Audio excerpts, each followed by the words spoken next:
You can find the first phase of those principles.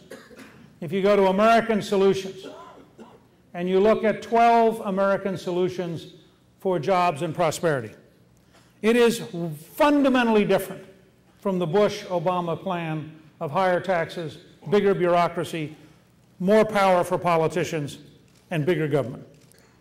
The American Solutions 12 steps towards jobs and prosperity starts with a simple premise. You want to stimulate the American economy? First step is easy. Don't give any money to politicians and bureaucrats. Have a 50% offset on the FICA tax, the Social Security and Medicare tax for every American and every small business and every self-employed person. And overnight, you want to put lots of money back in this economy? Put it back with the American people and let them decide which companies ought to survive and let them decide which companies ought to grow. That's called being a customer, not being a bureaucrat.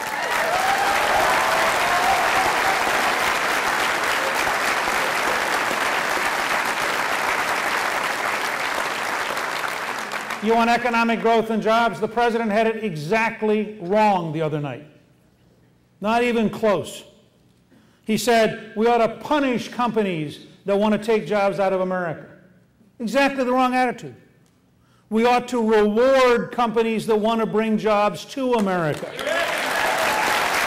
Now, what would it be like to have a strategy to create jobs in the world market? Well, I'll give you a couple of examples that are in the American Solutions 12 Steps for Economic Growth and Jobs.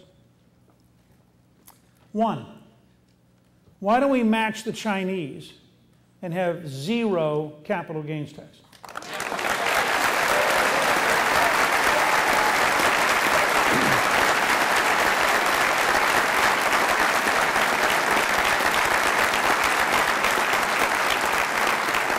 Now, when you go back home to try to explain this, you don't have to explain anything complicated. Just find people who have a 401k or a pension plan or have a savings account for their students, their children to go to college, and say to them, how would you like to have that be 20 to 40% more valuable in a few weeks? That's what eliminating the capital gains tax would do. Because suddenly, people would put capital back in the market would rise in value, all of our savings would be worth more, and virtually every American who had savings would suddenly be better off. Now, I know that it's a bold idea to say, instead of giving the money to the bureaucracy, and instead of allowing Mr. Geithner, who couldn't figure out how to pay his taxes, to look over all the rest of us, we're actually going to let you be in charge of your own savings and give you a bigger value. But you'd have an overnight increase in savings. Overnight. And capital would flow in from around the world. Second, you want to create jobs in America? Let's match the Irish corporate tax rate of 12.5%.